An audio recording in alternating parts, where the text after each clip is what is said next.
Boa tarde, turma. Aqui quem fala é o professor Cleiton Borges.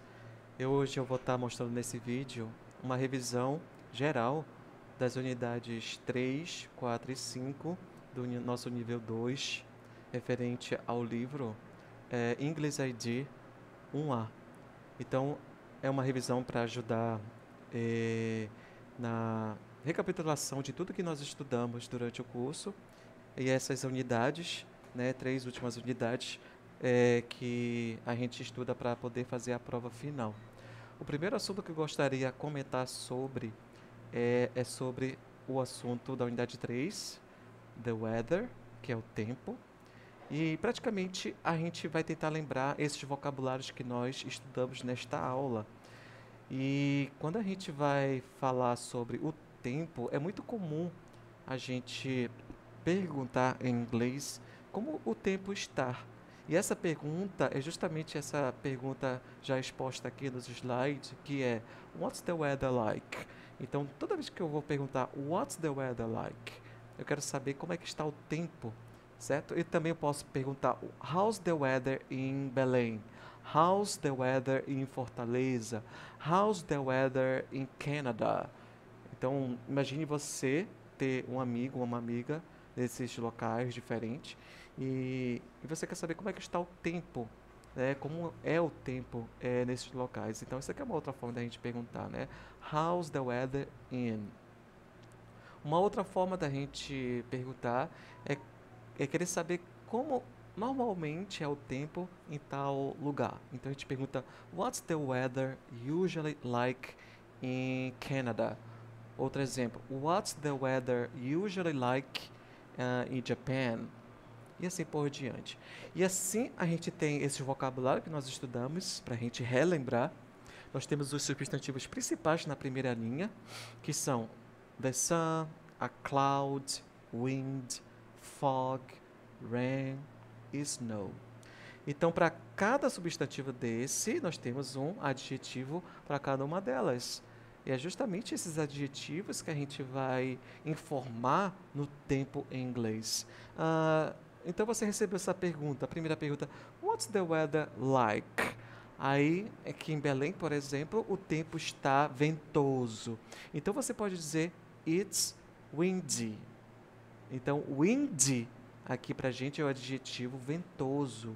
Então, nós temos aqui esses exemplos como sunny, que é ensolarado, né? Cloudy, windy, foggy, rainy, snowing. Okay? Então, são os adjetivos que nós aprendemos do tempo. E incrível a gente relembrar também que são 3 principais verbos que a gente utiliza somente para esses dois aqui, os 2 substantivos, né? Rain e snow. Então, em inglês, a gente fala to rain como verbo. Por exemplo, está chovendo, it's raining. E o verbo to snow, né? Você pode dizer it's snowing. E não é possível utilizar verbos desses outros substantivos que não existem, né? Então, eu também posso dizer it's cold, no sentido de frio, né? It's cool. Então, esse adjetivo aqui para você indicar como está a temperatura, o ambiente agora, nesse exato momento, o cool é justamente um adjetivo que geralmente está presente nos controles remotos das nossas splits em casa, do trabalho. E é muito padrão esse adjetivo estar presente lá no visor. Cool, né? Então, é um frio, um geladinho confortável nessa temperatura. É diferente de cold, que ele é bastante gelado, né? Como o gelo que você encontra dentro da geladeira, que é bastante gelado no Polo Norte, etc. Você pode dizer it's hot, no sentido de quente. It's warm. Então, o adjetivo warm já é o quente, mas só que também agradável. Então, ele é semelhante ao adjetivo cool, né? Então, é o quente agradável, é diferente do hot. Quando você disser it's hot, é quando realmente está quente. Hot. E o warm é o quente agradável, né? Aí você tem o wet, it's wet, né? Para molhado, úmido. E o dry para seco, né? Então, tem muitos lugares do Brasil, por exemplo, que é seco, né? It's dry, por exemplo. Passando aqui, nós temos os the seasons during the year, né, durante o ano, que são os 4 principais. Spring, summer, autumn, winter. Não esqueçam desses vocabulários, né? The seasons são as estações do ano. Passando, nós temos aqui geralmente o período que essas estações, seasons, ocorrem, mas isso difere muito de lugar para lugar, tá? Eu trouxe aqui só um esquema quando geralmente acontece o período durante o ano, né? Por exemplo, a primavera, spring, geralmente é entre March, April e May, e assim por diante, ok? Passando, nós temos aqui What are the countries with 4 seasons? Então, isso daqui é só uma curiosidade, um extra para a gente saber que países, né, possuem as 4 estações do ano. Nós temos primeiro aí Austrália, nós temos depois Canadá, depois nós temos aí Switzerland, que é a Suíça, e depois nós temos aqui a France. Existem mais países com as 4 estações, com certeza. Passamos agora para um acerto muito importante de gramática sobre o present continuous. E o que a gente precisa lembrar, turma, é justamente a função principal do present continuous. Is a verb tense, né, um tempo verbal, used for the purposes of speech. This event may have started in progress at the moment and is probably past, not future. Então você praticamente sabe que o present continuous vai falar de ações que estão em progresso no momento da fala. Então o que está acontecendo agora? Nós estamos revisando. Olha como eu estou falando, estamos revisando os assuntos de inglês. Então essa ação que estamos fazendo agora está em progresso no momento da fala agora. Em inglês, a gente vai utilizar o present continuous, né? Por exemplo, nós estamos estudando inglês, estamos revisando o inglês. We are revising English at the moment. Então, uma ação em progresso. Então, a estrutura do present continuous sempre vai ter o subject, que é o sujeito. Então, vocês precisam identificar o sujeito da sentença. Pode ser os pronomes I, you, he, she, it. Pode ser o nome próprio. Pode ser o nome de alguém, de pessoas, mas junto com pronomes possessivos. Por exemplo, your sister. Pode ser your parents. Tudo isso pode ser sujeito. Seguido do verbo to be, conjugar no presente simples. Am, is ou are, mais o verbo principal no gerúndio. E esse gerúndio é indicado pela partícula ing do verbo principal. Para a gente recapitular isso, a gente vai ver alguns examples. Olha o primeiro exemplo. Nós temos o sujeito they, logo em seguida o verbo to be, conjugado no presente simples, de acordo com esse sujeito are. E o verbo estudar no gerúndio. Study. É só a gente falar study, só que no gerúndio, studying. Studying for the test. Now, ainda tem um período ali, o time expression, indicando quando isso está acontecendo agora. O now indica o agora, né? Então, é uma ação que está acontecendo agora. They are studying for the test now. Outro exemplo, com o nome próprio agora. Lucas is dancing. Por que o is, o verbo to be aqui? Porque é a terceira pessoa. A gente já estudou isso. Lucas is. É um homem, posso substituir pelo pronome he. He is dancing. E o verbo dance, ele termina também no gerúndio, ing, indicando dançando. Ou dançando, né? Dancing a lot in the party. Olha o outro exemplo. Tony and Camila. Qual é o subject aqui? É justamente o início. Tony and Camila é o subject da sentença. Então, para esse sujeito, nós temos a forma do verbo to be no presente simples are, já que é plural. São 2 sujeitos, o sujeito, né? São 2 sujeitos, 2 pessoas. Are, e o verbo principal talk, ele já termina com ing, né? Então, só acrescenta ing para indicar o gerúndio. Conversando. Estão conversando. Talking about the accident. Outro exemplo, Clayton is living near, perto, the hospital, o verbo morar, né, morando. Outro exemplo é she isn't working at the bar. Thaís isn't pay attention to the class. They aren't, agora a forma negativa, como exemplo. They aren't working. Então, o que nega aqui é o verbo to be. Working no gerúndio, né, trabalhando together this semester. Aí nós temos aqui as formas de questions. Para a gente falar questions com present continuous, a gente só tem que se preocupar em falar o verbo to be na frente do sujeito. No primeiro exemplo aqui, o sujeito é o you, é o subject, you. Então, qual é a forma conjugada do verbo to be para o pronome you, que a gente aprende lá no nível 1? É o are. Né? Então, ele vem na frente. E o verbo principal, listening, continua no gerúndio.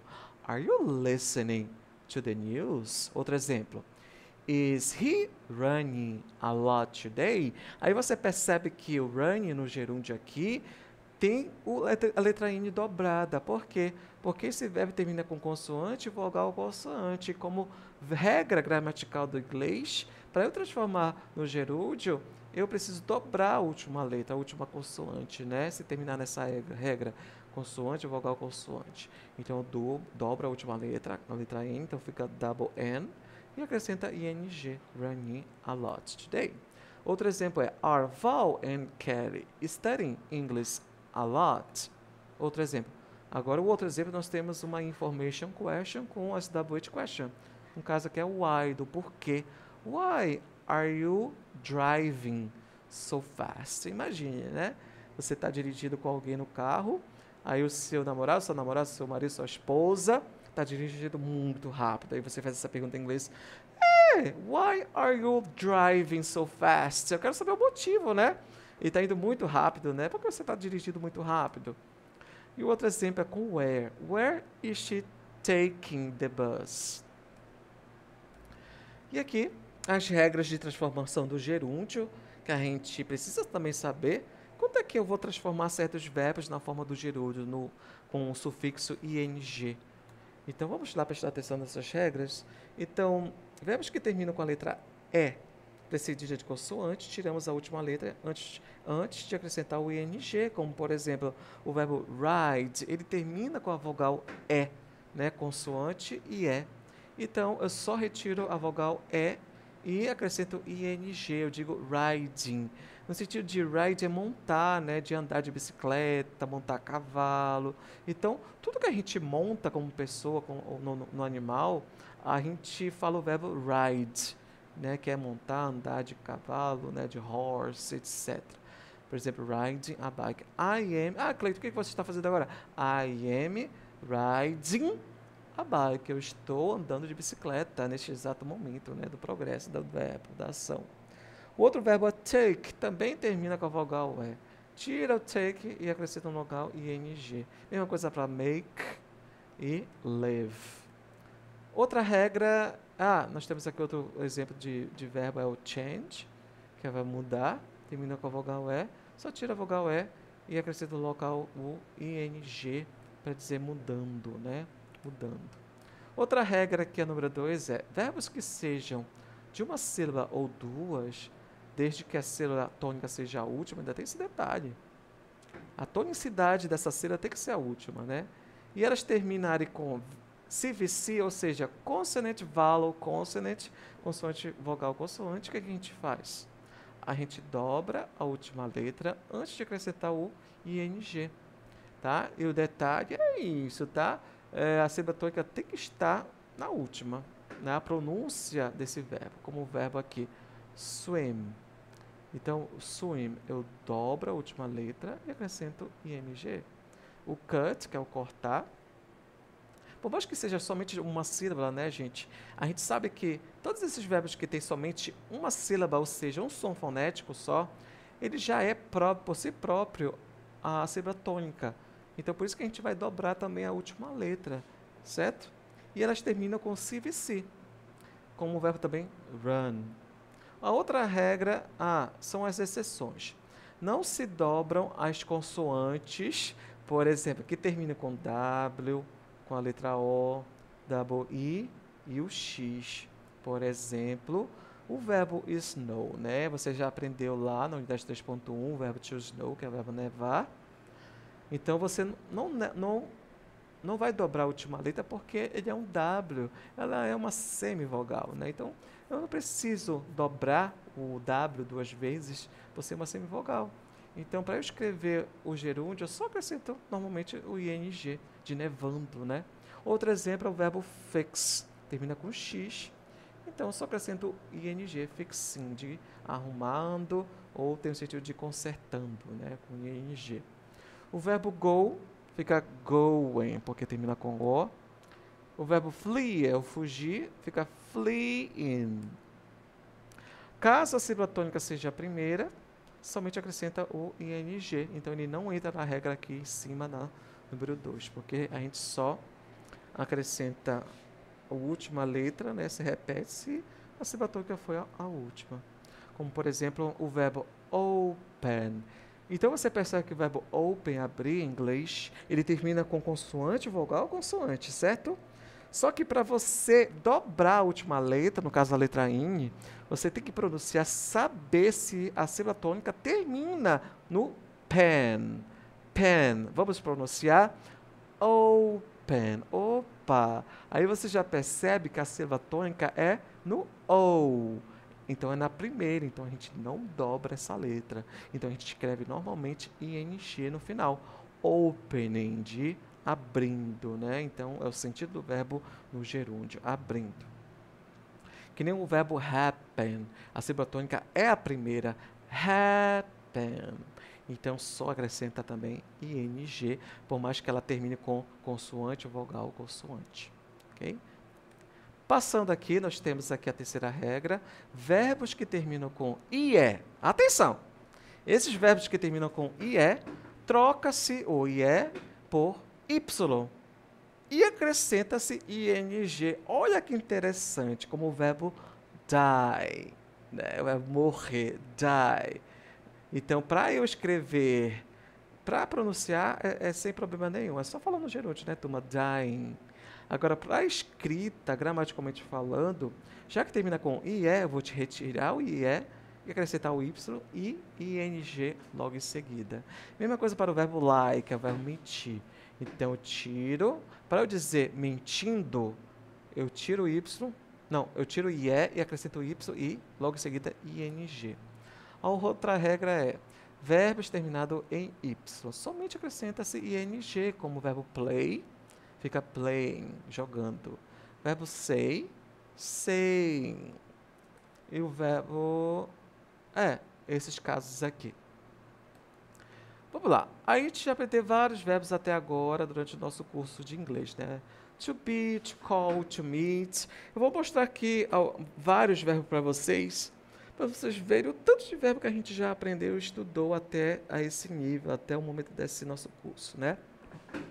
Então, nós temos o verbo to meet, a gente pode transformar também no gerúndio, com todos esses verbos, né? A gente precisa prestar atenção naquelas regras de transformação. Complete, to follow, lembrando que a partícula to no início indica o verbo no infinitivo. Nós temos o verbo to practice, to listen, to circle, to read, que é o verbo ler. Tá? É só para a gente recapitular e lembrar esses verbos. Vocês também. To introduce, como é que seria no gerúndio? Introducing, né? Como é que seria o verbo to know, que é o verbo saber, conhecer? Seria knowing. Então, ele entra na regra do consoante, vogal, consoante por último, né? Mas só que ele termina com Y já com W. Então, ele entra naquela regra. Se ele termina com W, a gente não dobra a última letra. Só acrescenta o ing. O verbo to pronounce, to write, to check. E aqui tem os outros verbos para vocês, que eu vou passar depois para vocês no grupo, para estudarem, tá? O que eu negritei aqui, esses verbos, é para vocês atentarem, porque eles são exemplos de verbos irregulares. Irregulares, tá bom? Passando aqui, a gente faz a mesma pergunta, lembrando, what are the differences between present continuous and simple present? Vamos ver a função de cada um mais uma vez. Present continuous describe actions in progress now, como a gente acabou de ver. E a diferença para o simple present, eu vou mostrar daqui a pouco, né? Primeiro exemplo aqui, he is interviewing Emma Stone right now, né? Ou seja, ele está entrevistando Emma Stone right now, agora, né? E a diferença do Simple Present é, qual é a função do Simple Present? É falar sobre rotinas. Describe habits. Por exemplo, nesse exemplo aqui, ó. He usually works from 8 to 5 in his office. Então, nesse último exemplo, você percebe que é um exemplo de rotina. Então, se eu vou falar em inglês uma rotina minha ou de outras pessoas, eu vou falar o presente simples. Então, é diferente do present continuous, né? Então, aqui lembrando, what's she doing? Né? Pelas imagens. She's washing the dishes. De acordo com a imagem, né? O que ela está fazendo agora?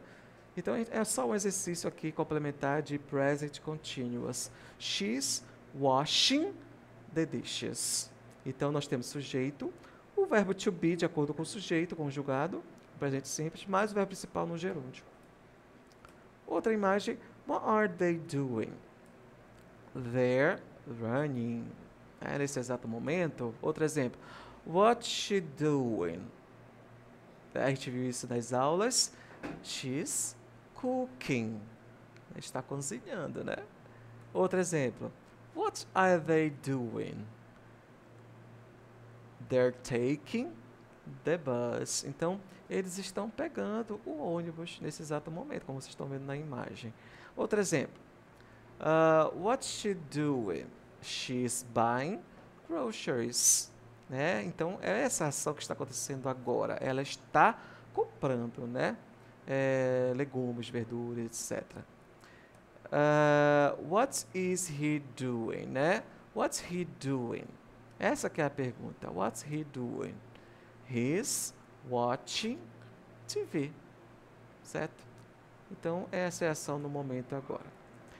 Agora a gente fala sobre o uso correto do artigo definido the, que geralmente é chamado de artigo definido. O próprio nome já diz, né? Definido significa específico. Usamos este artigo para se falar sobre algo específico, pela qual tanto o speaker, é o quem fala, quanto o listener, que é quem escuta, já tenham mencionado anteriormente e os dois já sabem de que se trata, de quem se trata ou de o que se trata. Então você tem aqui a pronúncia correta, né? Por exemplo, quando você quer falar the, você vai pronunciar ele de duas formas. Você pronuncia o the, o artigo the, com o som de i, parece, né? Mas só que ele é prolongado. Só se a palavra seguinte começar com o som de vogal, para combinar. Para combinar. Imagine que você quer falar a maçã em inglês. Você vai falar the apple, porque apple começa com som de vogal. Mesma coisa para o substantivo eraser, que é borracha. Começa com som de vogal, então a pronúncia do the é o the do artigo definido, né? Fica the eraser, porque começa com som de vogal. Da feita que essa palavra seguinte começa com som de consoante, eu já vou pronunciar diferente, já vou pronunciar o the, para combinar, né? Para combinar com o som de consoante. The pen, the cell phone, the computer. Então, a pronúncia é diferente do artigo agora, né? Olha os exemplos. Eu digo, I have a cat. The cat is black. Então, a pronúncia é o the. Outro exemplo. There is a book in my backpack. The book. Agora, a palavra book começa com som de consoante, então eu vou pronunciar o the. The. The book is very heavy. Olha o outro exemplo. Do you know where I left the car keys? Então, a palavra car começa com som de consoante, né? Outro exemplo é Nobody lives on the moon. Outro exemplo, the phone on my desk belongs to Ken. Certo? E é isso, tá, gente? Passamos agora para relembrar sobre os modal verbs, que esse é um dos primeiros que a gente estuda no Level 2, que é o can. Então, o modal verb can é usado para falar sobre habilidade. É uma das funções dela, entre outras. Ou seja, coisas que alguém ou algo consegue, é capaz, né, de fazer ou não. Olha o exemplo. I can speak English. Quando você fala assim, I can speak English, você está dizendo uma habilidade sua, que você tem essa habilidade de falar uma língua estrangeira, que nesse caso aqui é o inglês. I can speak English, I can speak Japanese, I can speak English Costa Rican, I can speak Mexican, qualquer nacionalidade, né, língua, é uma habilidade sua, então a gente usa o can. E a tradução dele praticamente é o poder em inglês, né? Eu posso falar inglês. Outro exemplo é we can do that. Isso daqui é uma possibilidade, você percebe? Uma possibilidade. Outro exemplo é uma pergunta. Quando nós temos perguntas com o can ele antecede o sujeito, então fica you, né? No depois. Can you ride a bike? Você pode andar de bicicleta? Né? Então, a pessoa que está perguntando isso quer saber se você tem essa habilidade de poder andar de bicicleta. O último exemplo é she can lift, ela pode levantar 100 kilos. Então, essa é a habilidade da pessoa, né, dela. Então, o modal verb can é também usado para pedir ou dar permissões, como os exemplos. Can I leave early today? Você pedindo isso para o professor, né, professor de inglês. Teacher, can I leave early today? Imagine que você tem um curso presencial e você precisa sair cedo. Can I leave early today, teacher? Eu posso sair cedo hoje?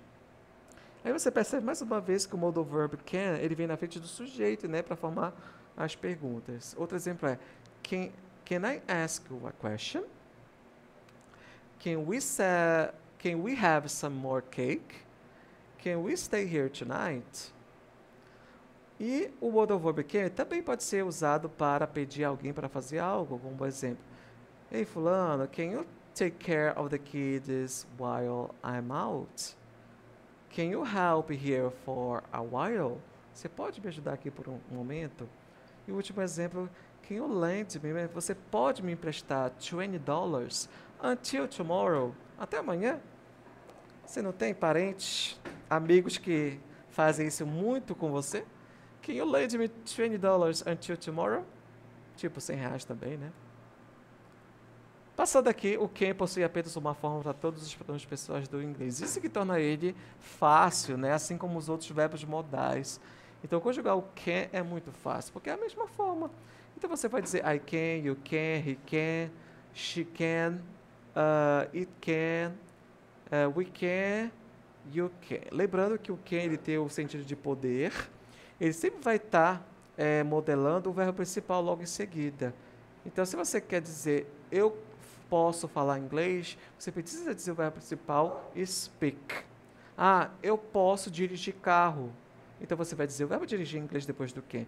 I can drive a car. Então, você tem essa habilidade. Okay? E por último, they can, né? Para se formar sentenças negativas, usamos cannot, que é uma forma informal, ou a forma formal, que é o can't. Por exemplo, posso dizer I cannot speak Russian, we cannot sing, she can't run. Então, ela não tem essa habilidade de correr, né? She can't é a mesma coisa que cannot. Para formar sentenças interrogativas, colocamos o can antes do sujeito, como eu falei anteriormente. E falando, can you swim? Can you help us? Can I say something? Can they come with us? Resumindo, né, os usos do can. Então, para funções gerais do can, eu posso dizer em inglês para ability, como no exemplo, I can speak English. For possibility, possibilidade, como por exemplo, can you help me? Será que tem essa possibilidade de você me ajudar aqui? Can you help me? Você também pode dizer o can para permissions, como exemplo, can I go to the toilet? E como sujeito, como um objeto, né? Por exemplo, that's a can of Coke. Então, a palavra can, além de ser um verbo modal, ele é um substantivo para indicar lata. Por isso que eu trouxe aqui o exemplo dessa latinha, can of Coke. Aqui a gente vê um exemplo rapidinho do have to, need to, want to. a diferença entre os três. A gente não frisou isso muito nas aulas, mas eu posso explicar um pouco para vocês. Vocês podem perceber a diferença quando a gente diz I have to study English? Qual é a diferença se eu falar I need to study English? E qual é a diferença se eu disser I want to study Spanish? Estou falando English, né? Na verdade é Spanish. Então você percebe que tem diferença aqui nesses três exemplos. Você dizer I have, I need, I want. A diferença é que quando você pronuncia I have to study Spanish, você tem essa obrigação, obligation. A diferença para você pronunciar I need to study Spanish já não é mais uma obrigação, é uma necessity. E da feita que você diz I want to study Spanish, você já quer dizer uma outra coisa, uma outra ideia. Ou seja, você quer expressar um desejo, desire. Certo? Então, quando você quer alguma coisa, você está desejando alguma coisa, né? Por exemplo, I want a cup of juice, please. Né? Então, eu quero um copo de suco. Eu quero a toy, um brinquedo. I want a toy, daddy. I want a toy, mother. E assim por diante, né? É diferente essas funções. Então, o uso do to and for para a gente em inglês, a gente geralmente diz o to antes de verbos para indicar o infinitivo. Por exemplo, I need to travel. Eu preciso, né? Eu preciso viajar, né? I need to travel abroad to get experiences. I have to study, né? Eu tenho que estudar. Então aqui o to, ele tem essa função do infinitivo, de indicar o verbo principal no infinitivo, estudar. E você já vê aqui o for, né? My test tomorrow, que geralmente ele é antecedido desses pronomes, certo? Então a gente diz o for before nouns and pronouns. Por exemplo, I need to study English for my career. Às vezes a gente não sabe quando escrever ou dizer a preposição for. A gente tem muita dúvida quanto a isso, né? Então, a primeira dica que eu digo para vocês é essa, não esquecer. Geralmente, a gente vai dizer antes de substantivos e pronomes. Tá? Se você colocar isso e keep in mind, você não vai errar mais o uso do for. Outro exemplo é I travel for pleasure. Eu viajo por prazer. Nem todo mundo consegue fazer isso, né? Porque nem todo mundo tem dinheiro, né? E essa pessoa que está falando isso tem dinheiro, né? Tudo bem? Isso aqui é uma dinâmica, né? Que a gente fez em sala de aula. Quando eu perguntei para vocês sobre abilities, separou vocês, né? Can you play basketball? Can you play soccer? Como é que você responderia isso, né? Geralmente a gente não joga basketball, né? Então a gente poderia dizer no, I can't play basketball. Então é só você negar. Can you play soccer? Isso daqui é mais comum aqui no Brasil. Então a gente vai afirmar. Yes, I can play soccer. Aí você pode complementar, tipo dizer assim, very well. Ou de repente, não muito bem, você vai dizer but not very well. Mas não muito bem. Mas você já joga, né? Você tem essa habilidade. Outro exemplo é can you play football, que é o futebol americano, né? Can you play tennis? Can you play volleyball? Can you play golf? Então você percebe que para todos esses esportes, a gente precisa perguntar com o verbo play, né? De jogar. Jogar. Can you play? Você pode jogar basketball? Precisa ter o verbo play. Da feita que você vai utilizar os verbos do gerúndio, ou ele normalmente você não precisa perguntar com o verbo play. É direto. Can you ride a bike? Can you run? Can you running? Can you run? Você pode correr? Can you swim? Can you skiing? Então, esses verbos, todo dia que geralmente terminam com ing, geralmente a gente pergunta na forma básica do verbo mesmo, né? Can you surf? Até a letra F. Can you skateboard? Tá? Então, eu quero saber se você tem essa possibilidade, se tem essa habilidade de jogar. E a gente não pergunta com o verbo play, é diferente, certo? Então vamos lá. Essas aqui são as atividades de revisão que eu tinha preparado. Can you cook very well? A gente pode responder I can't at all. Esse at all no sentido de definitely, definitivamente, né? Você não consegue fazer isso. Você pode dizer isso. Outro exemplo é Can you drive a tractor? Muito difícil, né, a gente encontrar uma pessoa que saiba, né? Eu posso dizer I can't at all. Definitivamente, eu nunca vou pensar em pegar um volante de trator, né? Tractor. Outro exemplo é Can you drive a car? Aí aqui já é mais comum, né? Você pode dizer Yes, I can. Agora, se você souber dirigir muito bem, você pode complementar Yes, I can very well. Né? Muito bem. Aí você pode dar essa ênfase até. Outro exemplo é Can you drive a motorcycle? Que é justamente a nossa moto, né? Yes, I can, etc. Can you use simple tools? Ferramentas simples. Yes, I can, but not very well. Pode ser assim. Can you lift heavy weights? Né? Pesos pesados. Can you play musical instruments? Tem gente que sabe tocar, né?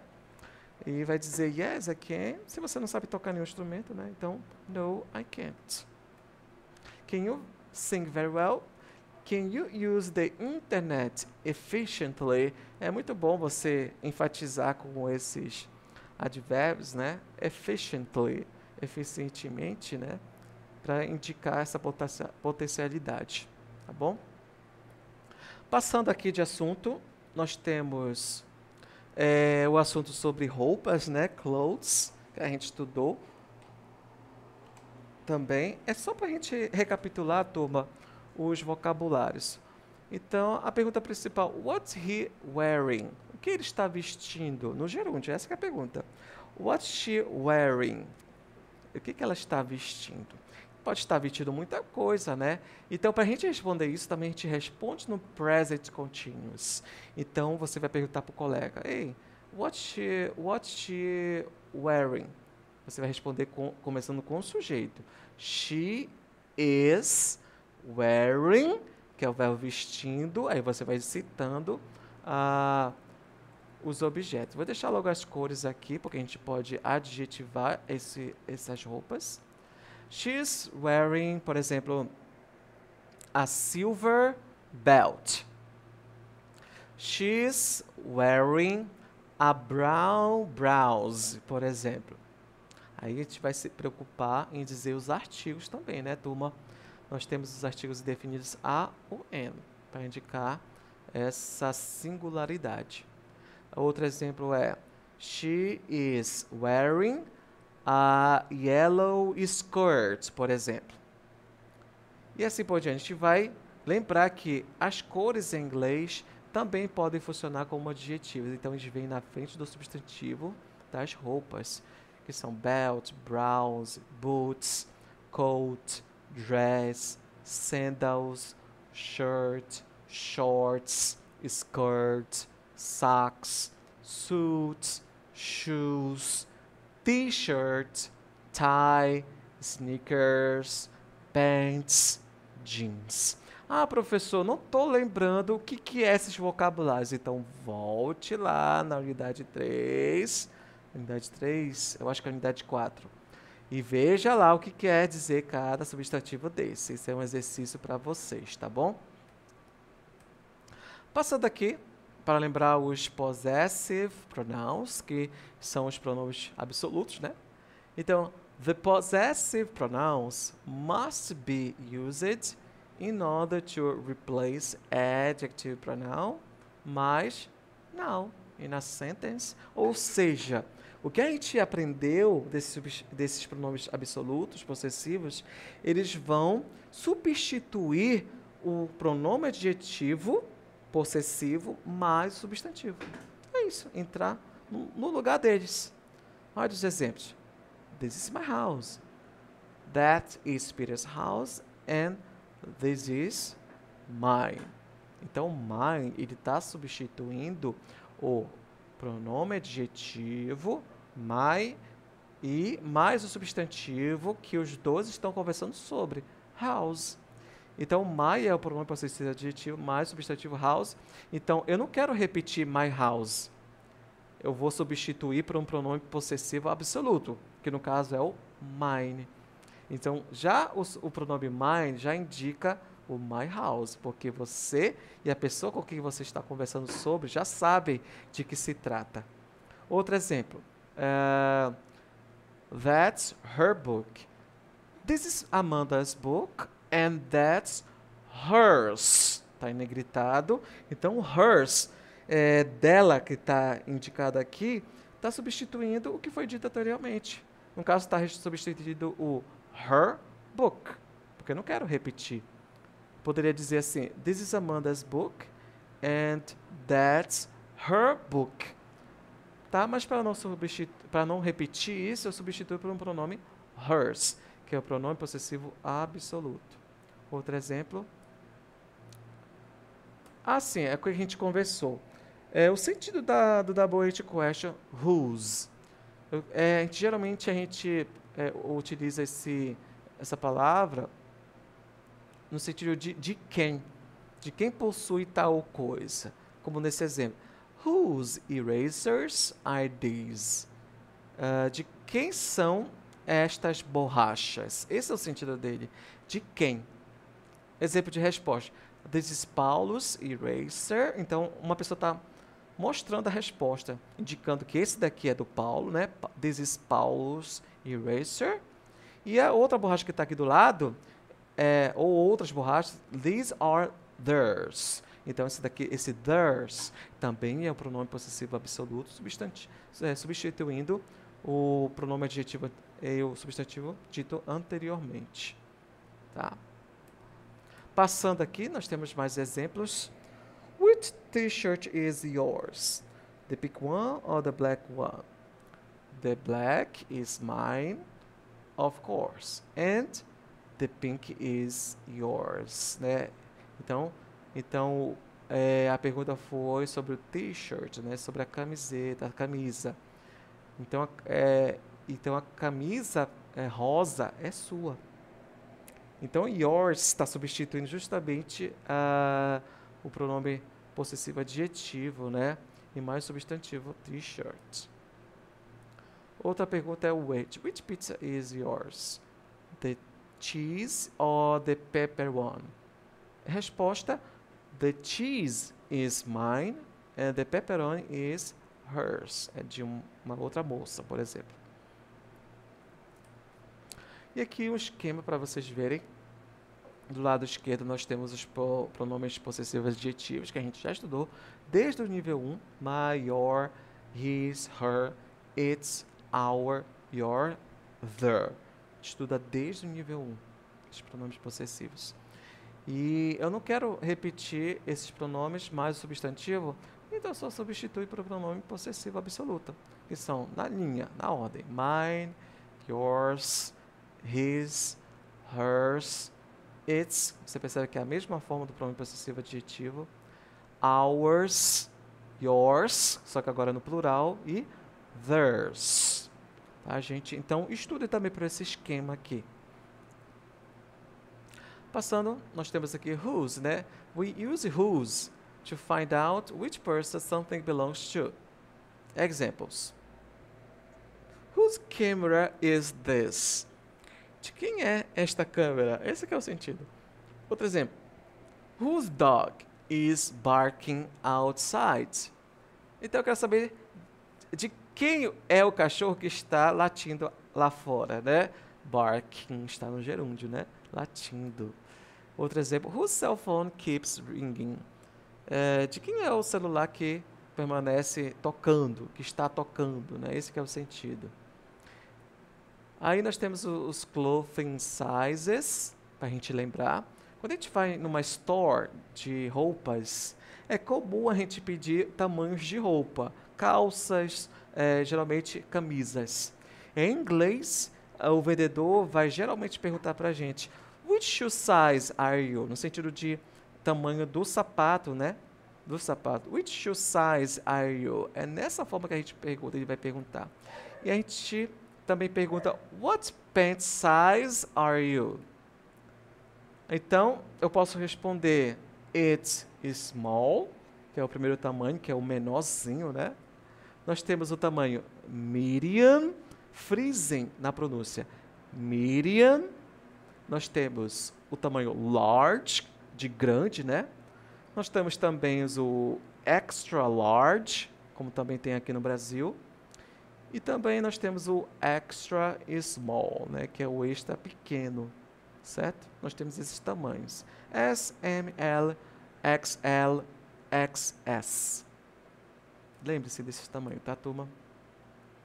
Vamos lembrar um pouco sobre as punctuations, que são as pontuações do nosso texto, tá? Como dizer o nome delas, essas pontuações?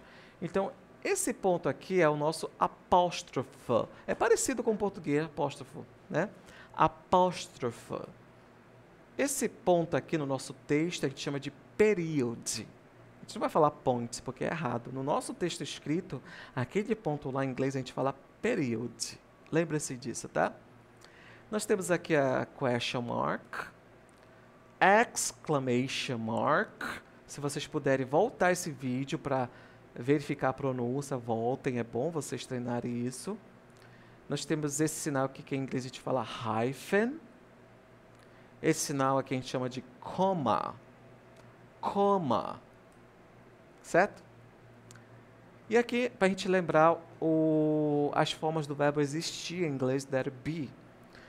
Formas afirmativas, né? Eu posso dizer there is an umbrella on the floor. Se eu quiser dizer na forma do singular, se eu estou vendo um objeto só, an umbrella, então a forma é there is, existe, né?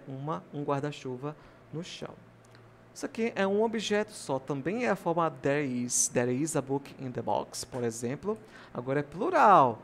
Se o substantivo é plural, dois ou mais objetos, eu já mudo para are. There are. Existem. Esse que é o sentido. Existem.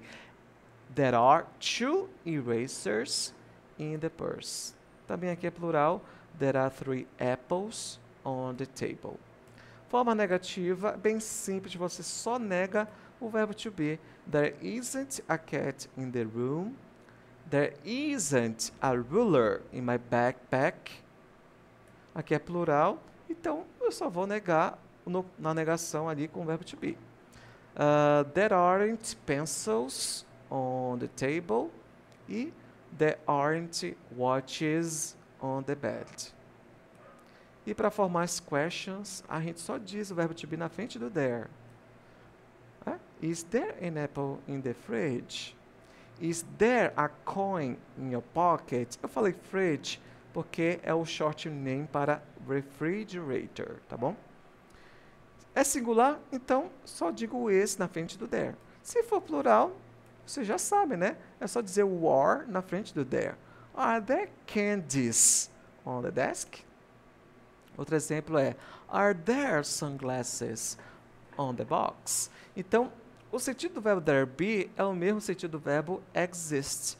E existem duas formas principais. There is, there are. Aqui a gente retoma os nossos free time activities, para a gente lembrar. No gerúndio, né? A gente treinou cleaning the house, né? Ah, Cleiton, o que você está fazendo agora? I am cleaning the house, né? Uma atividade. I am cooking, eating out, going out, que é sair, né? Going online, que é acessar a internet. Going out with friends. A gente gosta de fazer isso, né? De sair com os amigos. Outro, going to the gym. Muitos de vocês gostam de ir à academia, né? Exercising. Né? De repente você está lá na academia com os halteres lá exercitando suado ou correndo na esteira. Aí te ligam, aí você consegue atender. Te perguntam, o que está fazendo?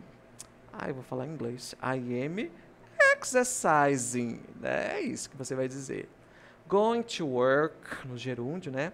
Playing video games. Cleiton, o que está fazendo agora? What are you doing right now? I am playing video games. Né? Agora. Shopping também. Certo? Nós temos também watching TV. Lembre-se desses free time activities. Nós temos aqui os vocabulários de vacations. I like, I don't like. Tem muitas coisas que a gente gosta de fazer nas viagens, né? Nas férias. Tem muita coisa que a gente não gosta de fazer. Então você só nega. Por exemplo, minha opinião própria. I don't like camping. I don't like cooking. Quem é que vai cozinhar? É só passar uma temporada, né? No local e tal. On vacation. I like dancing. I like drinking wine. I really like eating out. Isso é verdade, eu gosto. Eu fiz isso ontem, por exemplo. I like shopping. I really like shopping. Eu gosto muito, né, gente? Então eu dou essa ênfase. I like swimming, por exemplo. Eu posso dizer I don't like visiting museums. Lembre-se da pronúncia dessa palavra. Museums. I don't like kayaking. I don't like reading novels, que é romance, né? I like sightseeing. Principalmente quando eu viajo sozinho assim para outros estados aqui do Brasil. Eu gosto muito de sair do hotel onde estou hospedado e sair conhecendo o local que eu visitei, que eu estou, né? Então eu faço esse sightseeing. Então essa que é a atividade de sair para conhecer, para turistar a cidade, etc.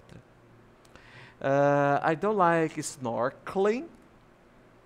I don't like sunbathing, que é banho de sol, né, gente? Então, eu prefiro nadar direto, que nem peixe. I like taking a class. A gente tem muitas aulas, gente, de várias coisas durante a nossa vida. Isso daqui é só uma retomada sobre os comparatives with more or less. Então, nós temos aqui o more no sentido de mais e o oposto dele, que é o less, que é menos. Então, a gente só vai dizer essas duas palavras somente se o adjetivo que a gente vai comparar tiver 3 ou mais sílabas, né? 3 or more syllables. Olha os exemplos. Eu posso dizer, the second lecture, né, a segunda palestra, foi more interesting. Aí você percebe que o adjetivo interesting tem 3 sílabas. Então, eu vou dizer o more na frente para eu querer dizer mais interessante. Se eu quisesse dizer menos interessante, eu diria no lugar do more o less. Less interesting. Than, e como eu estou comparando, né, gente, geralmente eu vou dizer a palavra than para comparar. A palavra than, ele tem o sentido de do que. Do que.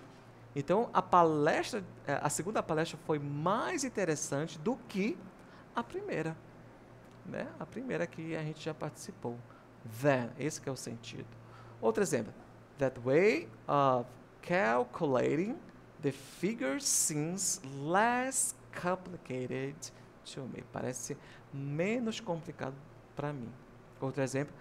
This Brazilian snake is more dangerous than American snake. Então, quero comparar a cobra brasileira da cobra americana. Nesse sentido aqui eu estou comparando com o adjetivo dangerous, de perigoso, né? Perigoso.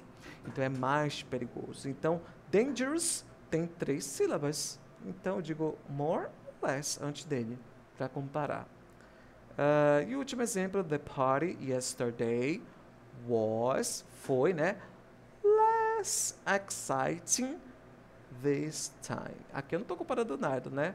Mas assim, de uma maneira geral, foi menos divertida, né? Desta vez, this time, é a festa. Então é isso, tá, gente? Então, quando a gente vai comparar coisas em inglês, e se tiver 3 ou mais sílabas esse substantivo, a gente vai dizer more or less antes desse adjetivo. Mais detalhes vocês estudarão no Level 3. E aqui, para a gente lembrar, os object pronouns, a função deles é justamente substituir o substantivo ou as coisas de uma sentença do que a gente já falou sobre, né, os objetos. Olha o exemplo. I love animals, but I don't think they like me. O me está substituindo o sujeito I. Outro exemplo embaixo é You're always trying to help, but who's helping you? Interessante que o pronome objeto aqui, nesse caso, you, é a mesma forma do pronome pessoal também, normal do inglês, you. Então não tem muita confusão, né? E geralmente os pronomes objetos, eles são ditos em inglês no final de sentenças, no final da nossa fala. Olha o terceiro exemplo. He says, olha o pronome pessoal, é o he, você já percebeu, né? He says, na verdade a pronúncia é says, né? He says, people don't understand him. Eu não posso repetir o he aqui, gente, porque eu estaria falando errado. Então eu estou dizendo aqui, ele diz que as pessoas não o compreendem, né? Então, esse o em inglês é indicado pelo pronome objeto him. Se refere ao he, que foi dito anteriormente. Outro exemplo é, she's not coming, but why don't you call her? Outro exemplo, your bags. Aí você percebe que é um objeto, né? It. Your bags on the floor. Né? Então, sua bolsa está no chão. Please, put it on na chair. Então, it é um pronome objeto, se refere ao substantivo bag, que foi dito anteriormente. E está no singular, né? O próximo exemplo é, don't worry, não se preocupe. We're okay, nós estamos bem, né? Everything's fine with us. O us está substituindo o pronome we, que foi dito anteriormente. E por último, the windows. Eu quero que vocês prestem atenção no sujeito agora aqui. Ele está no plural, porque termina com S. Windows, janelas. The windows are open. Can you close them, please? Eu não quero repetir janelas aqui de novo no final do meu pedido. Eu somente substituo pelo pronome objeto them. Você pode as fechar, por favor? Então, esse as justamente se refere à janela nesse contexto, né? The windows. Passando aqui, nós temos os making offers, que eu expliquei para vocês. Então, tentem ser mais polidos possíveis quando vocês visitarem um restaurante nos Estados Unidos, né, no Canadá, tá? Então, não é que nem no Brasil você pedir assim, eu quero um suco com uma coxinha, eu quero um hambúrguer, um x-tudo com refrigerante. Não. Tem maneiras educadas de pedir isso em inglês. Uma delas é a gente dizer o modal verb would. Would is used to be more polite, né, para ser mais polido, than can or want. Examples. Eu posso pedir assim, ei, gente, o garçom, né, lá no Canadá, por exemplo. Would you like to drink something? O garçom perguntando para você. Outro exemplo. Would you like a coffee? Would you like to go home? Então, o would, ele modela o verbo principal no sentido do futuro do pretérito. Então, o verbo like, ele fica gostaria. Gostaria. Você gostaria de beber alguma coisa? Você gostaria de um café? Você gostaria de ir para casa, né? Would you like to go home? Esse é o sentido do like quando nós temos o modal would, mudando ele, né? Outro exemplo. Can I have a cup of tea, please? Eu posso perguntar com o can também. Só que o exemplo do would ele é mais polido do que o can. Outro exemplo é do you want something to eat? Você pode oferecer isso para alguém. Tá? Então, lembre-se dessa estrutura, tá, turma? Would, ele é uma forma muito mais polida do que o can e o want, que é o querer. E por último, nós temos aqui o último assunto, que é o giving directions, em inglês, que nós vamos estudar. In English, we can use mime or gesture to help people giving directions. Imaginem você passeando lá no Aeropeso, em Belém, onde tem vários turistas passeando e alguém precisa de um direcionamento como chegar em tal lugar. E você sabe onde é. É importante você conversar com esse turista em inglês e direcioná-lo da melhor forma possível. Né? Então, você tem os substantivos a corner, para indicar a esquina, né? Um direcionamento que eu posso dizer para essa pessoa é cross at the stoplight. Então, atravesse o sinal, né? Onde tem o semáforo. Você pode dizer para essa pessoa, go straight here, nessa rua aqui, ó. Go straight. Você está falando, vá direto aqui, ó. Go straight here. Quando você fala straight, é direto. Você pode dizer, isso aqui é só um substantivo normal, a stop sign. Né? Então, a stop sign é o semáforo pra gente, né? Aquilo que fica mudando de cor, né? Você pode dizer para a pessoa turn left, vire à esquerda, turn right, que é o oposto, né? Blocks, no sentido substantivo de quarteirões, pra gente é quarteirões aqui, tá? Blocks. How many blocks I should walk from here? Aí você vai indicando, you have to walk at least 3 blocks until there, né? Então você está dizendo quarteirões. In front of, você está dizendo aqui uma preposição de local em inglês. In front of no sentido de em frente de alguma coisa, né? Imagine que a praça fica em frente a um banco tal. Então você vai dizer the square is in front of the bank. Aí você vai direcionar essa pessoa. O next to é do lado, bem pertinho do lado aqui, né? Next to. E o behind of é você dizer que tal local é atrás de qualquer coisa, né? Imagine que o banco que o estrangeiro que precisa ir, o Santander, fica atrás da Praça da República, por exemplo. Então você vai dizer assim, the bank is behind the República Square. Aí você vai direcionando essa pessoa, né? Behind of é no sentido de atrás, né? E aqui é só um mapa que eu trouxe para mostrar exemplos para vocês. Você pode perguntar, where is, por exemplo, the bus station? Imagine que você esteja aqui no início da rua, aqui onde tem um X vermelho, onde está dizendo assim, you are here. Como é que você direcionaria essa pessoa em inglês para chegar lá no bus station? Você poderia dizer assim, go straight here until King's Road. Turn right and you have to pass the bookshop and on the left is the bus station. Né? Então, à esquerda está a estação de ônibus. E é o seguinte, a gente vai treinar isso aqui numa aula específica, né? Então, where is? Aí podem perguntar assim para você também, is there, por exemplo, is there a police station here, around here? Is there a hospital around here? De acordo com o mapa, né? Então o estrangeiro pode perguntar isso pra gente. Do you know where is the factory? Do you know where is the museum? Então as pessoas podem perguntar isso pra gente. Outro exemplo. Are there any shop near here? How do I get? Isso daqui é muito comum, gente.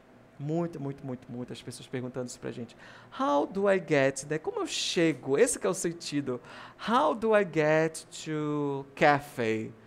How do I get to Italian restaurant from here? Daqui, né? From here. Outro exemplo, né? What's the best way? Né? Qual o melhor caminho para se chegar, né, a tal lugar? Tá? E a gente termina a nossa revisão aqui das unidades 3, 4 e 5 do nosso livro English ID 1A, né, 1A. E nós temos aí a segunda edição do livro, que está lançada, que nós estamos estudando.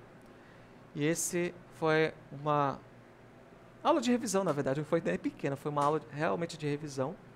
E se vocês tiverem dúvidas, é só vocês perguntarem, tá? Que a gente vai conversando sobre isso, tá, gente? Um abraço para vocês.